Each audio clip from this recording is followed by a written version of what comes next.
অসমীয়া চলচ্চিত্ৰ জগতৰ এগৰাকী প্ৰতিভাৱান অভিনেত্ৰী হৈছে অমৃতা গগৈ।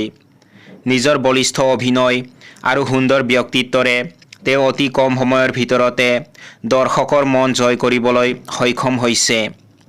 তেওঁৰ জন্ম 1991 চনৰ 22 ডিচেম্বৰত অসমৰ শিৱসাগৰ জিলাৰ কালিগাঁৱত হৈছিল।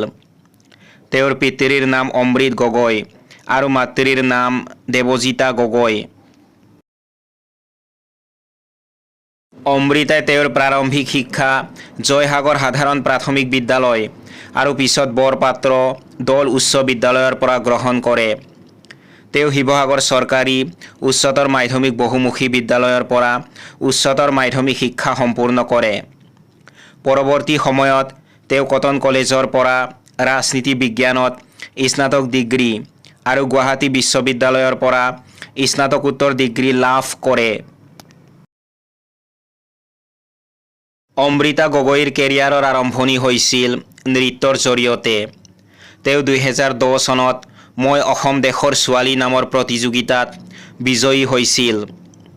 2015 চনত মুক্তিপ্ৰাপ্ত অহেতুক চলচ্চিত্ৰখনৰ জৰিয়তে তেওঁ অসমীয়া চলচ্চিত্ৰ জগতত খোজ পেলায়।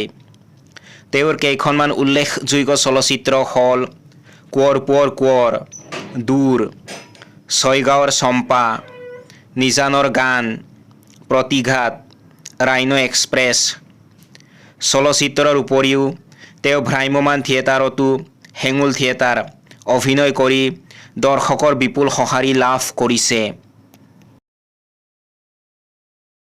ব্যক্তিগত জীৱনত অমৃতা গগৈ মনদীপ কাকতিৰ সৈতে বিবাহপাশত আবদ্ধ হয়। তেওঁলোকৰ এজনী কন্যা সন্তানো আছে। তেওঁৰ সুন্দৰ অভিনয়ৰ বাবে তেওঁ কেইবাটাও সন্মানীয় বঁটা লাভ কৰিছে। প্ৰাগ চিনে বঁটা 2015, অহেতুক ছবিখনৰ বাবে শ্ৰেষ্ঠ নৱাগত অভিনেত্ৰীৰ বঁটা, প্ৰাগ চিনে বঁটা 2017, দূৰ ছবিখনৰ বাবে শ্ৰেষ্ঠ অভিনেত্ৰীৰ মনোনয়ন। অমৃতা গগৈ কেৱল এগৰাকী সুন্দৰ অভিনেত্ৰীয়েই নহয়, তেওঁ অসমীয়া সংস্কৃতিৰ এগৰাকী একনিষ্ঠ সেৱক। নিজৰ পৰিশ্ৰম আৰু একাগ্ৰতাৰে তেওঁ যি যাত্ৰা আৰম্ভ কৰিছে, সি অনাগত দিনত অসমীয়া চিনেমা জগতক আৰু অধিক সমৃদ্ধ কৰিব। তেওঁৰ অভিনয়ৰ যাদুৱে অসমীয়া দৰ্শকৰ বুকুত সদায় এক বিশেষ স্থান দখল কৰি ৰাখিব।